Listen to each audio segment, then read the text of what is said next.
People are pretty upset with Dune Awakening at this point, it seems. At least it sounds like there's a lot of people who are currently saying a bunch of negative things, which is kind of sad because I personally was very excited for this game when it got announced. The animations didn't look great, but the concept looked really fun.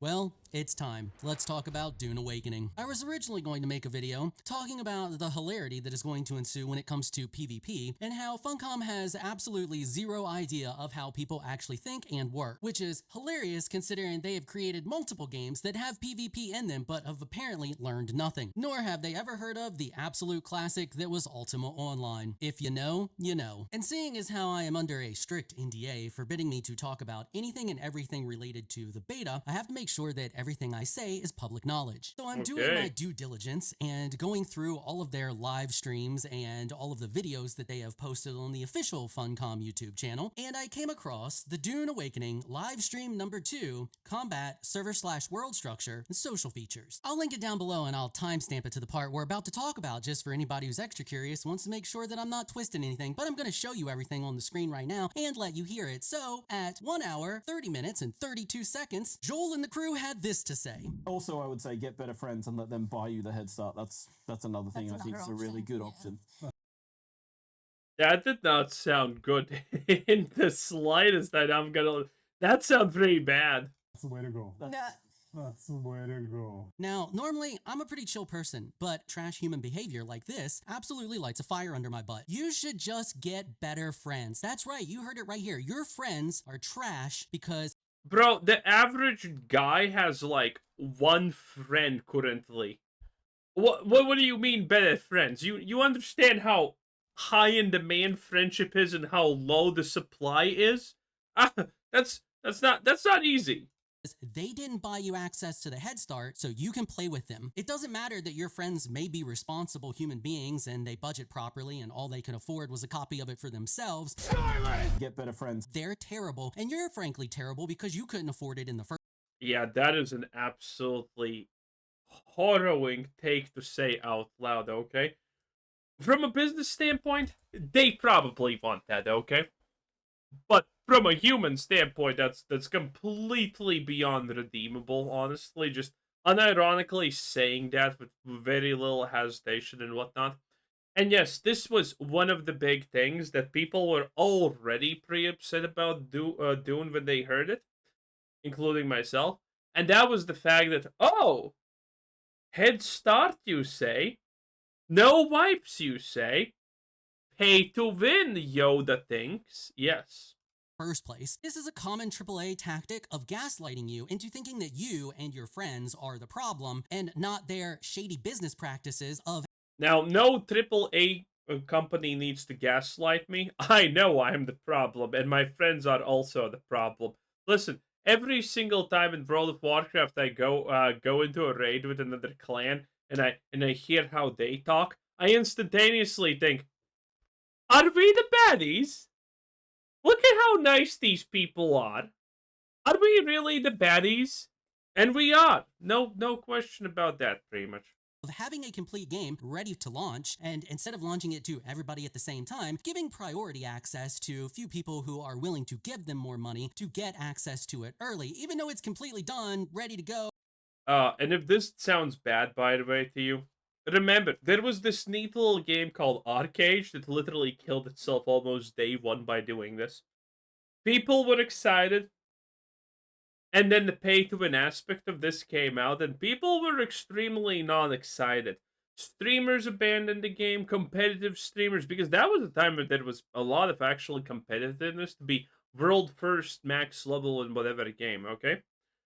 People just didn't want to play because of that. Ready to print, whatever you want to call it, and everybody can play it. No. We're going to hold it back because unless you give us extra money, you can play it later. Because let's face it, it's impossible for them to make any type of money and go viral and sell tons of copies unless they do stuff like this. I am absolutely sick to death of No. shady corpo business practices from AAA game studios acting like we owe them everything and should bow down. Listen, I hate shady corporate business practices. None of these are shady, by the way. They're pretty much out there open and we know about it. Not that that's an excuse. That's still bad, obviously. But I do love a woman in a pencil skirt. And no, there was no further depth or point to what I wanted to say, except that, man, pencil skirts and women in business attire is just peak. I'm not gonna lie. To their feet and give them all of our money because it's so hard to make a good game without them charging us out the wazoo in order to do it. And then they have the audacity to say things like, you need to get better friends because you can't afford the extra 10, 15 to 20. Hey, at least they haven't went on a public stream and said, you all are losers, buy our garbage. Oh boy, the EA approach, the BioWare approach, the Bethesda approach. Oof, man, it doesn't work, but everyone keeps trying it for some reason. 25, whatever they decide to charge you for the privilege of touching their game 5 days early. And Funcom isn't alone in this. We keep seeing this kind of behavior more and more from AAA developers. You know what? At the bare minimum, I will say this. If Dune Awakening has woke elements in it, I haven't seen them. So that's at least good. Except the fact that women can be mentats. That's pretty not based, not gonna lie. Recently, Randy Pitchford from Gearbox made a similar comment saying that if you're a real fan, you'll find a way to make it happen. Randy, a loser, please watch the movie. It's not actually that bad, I swear. I'll give you my flash drive of P if you're interested, but please watch the... God, Borderlands 4 is going to be such a disaster. I can't wait for it. Happen, referring to paying the $80 price tag for Borderlands 4. And this pattern of deflecting responsibility is becoming insanely common in the AAA industry. Anytime any of these companies, or many of the people who work within them, are faced with any type of question regarding rising costs or controversial monetization strategies, the go-to response is to just redirect it to make it the consumer's fault or the consumer's responsibility. And this isn't a new tactic. We have seen this from large corporations time and time again in the past. Things like big companies blaming us for an abundance of trash, telling us we need to recycle more even though that 90% of the trash that you make isn't recyclable, or telling us we need to reduce our carbon. Oh, god damn, they actually got our boy. Listen, let me tell you something funny about the recycling.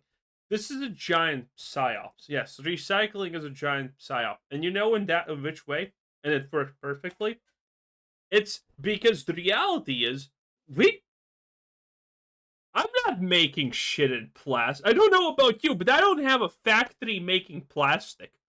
Who has a factory of making plastic, by the way? The company's making the shit. So, it should be honestly on them to recycle things. But they don't. But they spent literally, by the way, hundreds of millions in ads and campaigns and research about the fact how it's our responsibility, the consumer's responsibility, to fix the fact that they don't want to recycle. This is one of the greatest in-your-face psyops that has ever existed in the world, and it fucking worked, okay? Trash that you make isn't recyclable, or telling us we need to reduce our carbon footprint when we have all of these 1%ers jet setting around all over the place, leaving a massive flood of CO2 emissions in their wake. But no, it's your fault. You're the one who needs to reduce your carbon footprint. Taylor Swift firing up the private jetty just so she doesn't have to walk 3 steps to the fridge? Absolutely based.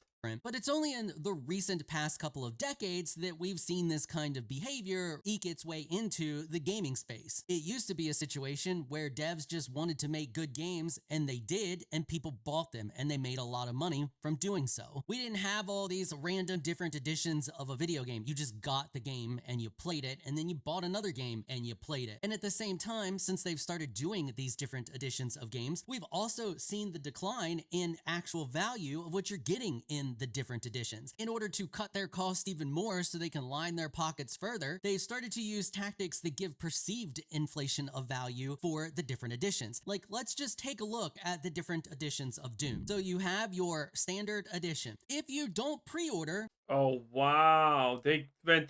Usually the deluxe edition is slightly better than the standard, but they made a point, okay? They made a point here.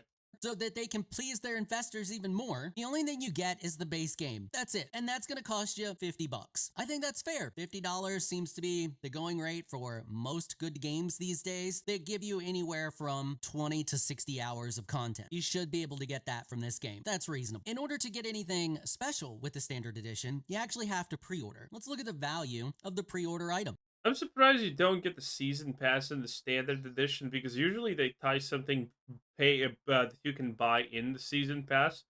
You get the Terrarium of the Maldive. That's it. It's a placeable, and there's going to be a little Maldive in there that does a little looping animation. You're going to look at it once or twice, go, that's neat after placing it, and then forget about it and probably never place it ever again. There's no way you're going to sit there and stare at it for hours on end. It's perceived value. If you pre-order the standard edition, you will also get the Sunset Dye Global Swatch. It just allows you to recolor some things. I don't know what all they have told everybody about swatches, so I can't get into it that much due to NDA reasons, so I can't talk about what all it actually allows you to dye. But it's a dye. Once again, perceived value. Is that a woman?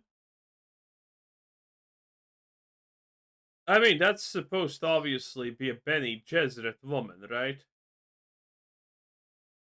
I'm not seeing a lot of woman in that. Again, perceived value. You do not get Head Start access, which in this image that I was able to find actually has the wrong date, but that doesn't really matter. You know it's Head Start access. It's 5 days early. It does not come with the standard edition, even if you pre-order. Now, if you pre-order the deluxe edition, then you can have the 5 days Head Start, which is a fantastic way to artificially inflate perceived value. You're not getting anything special here. You're just getting the privilege to play a little bit early. That's nothing special. You're going to get the exact same entertainment out of the game that you would have gotten in the first place. You're just going to blow through that entertainment faster. Now, if you get the deluxe edition, and it doesn't matter whether you pre-order or not here, you will also get the season pass. That is actual value. That's going to be content. Well, some of it is. Let's quickly talk about the season pass because they actually give the breakdown for that on the Steam page. So the first DLC is a total cop-out. It's just decorative stuff. It's going to be a bunch of statues that you can place.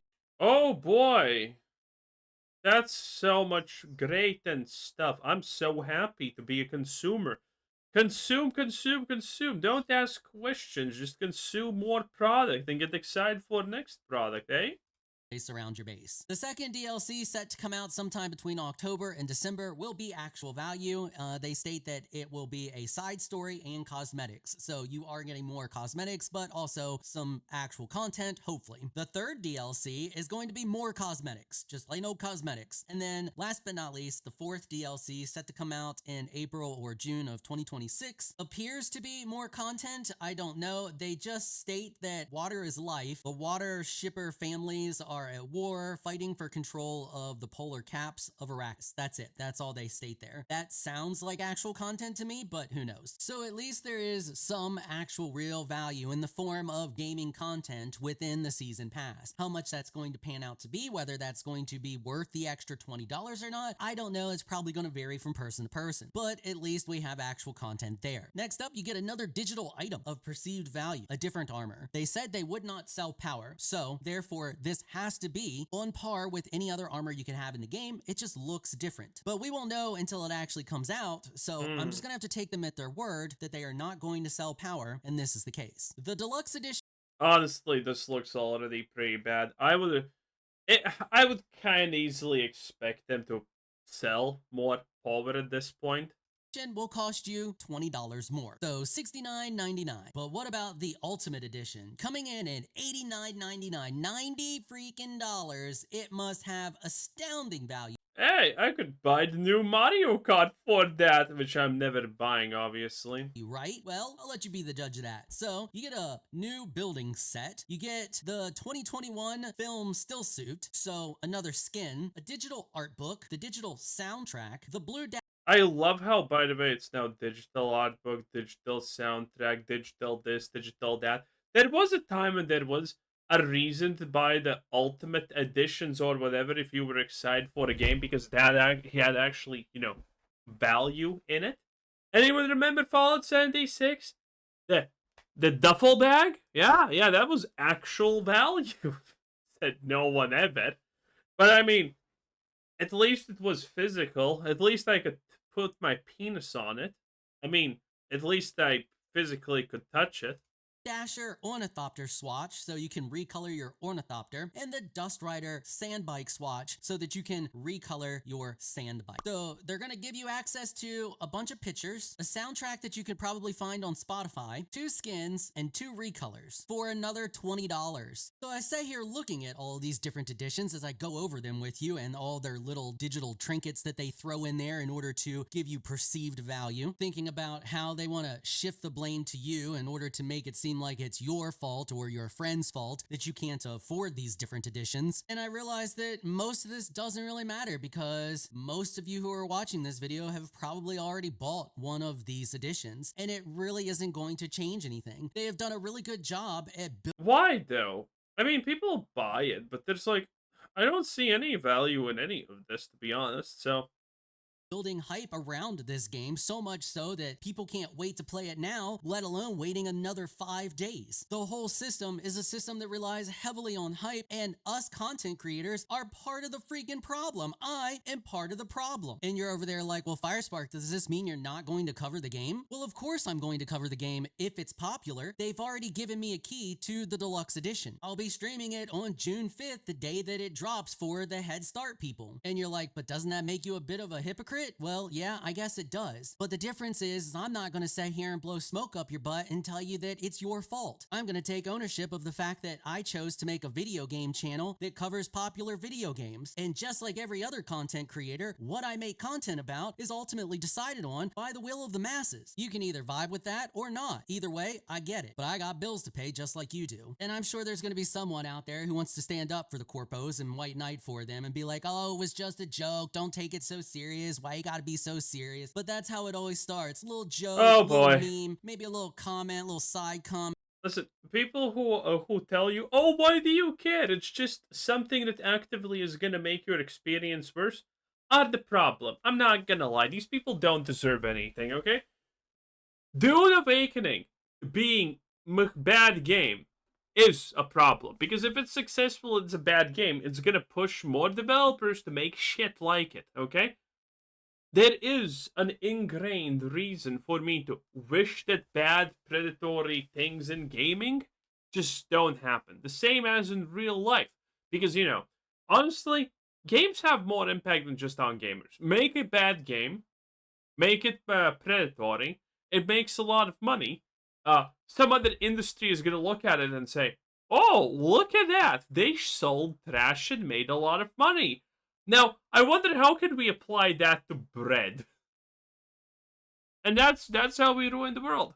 Okay? We need to gatekeep everything in life. We need to get these bad actors out of there, and we cannot allow some loser who's okay with a tube of slop being poured down his throat to actually make these decisions for us. No, no. If you are for this, I am actively against you. You are destroying my interests. You are destroying the world I live in. I don't want to deal with that. Anyway, that was Firespark 81. 10 out of 10. Bye!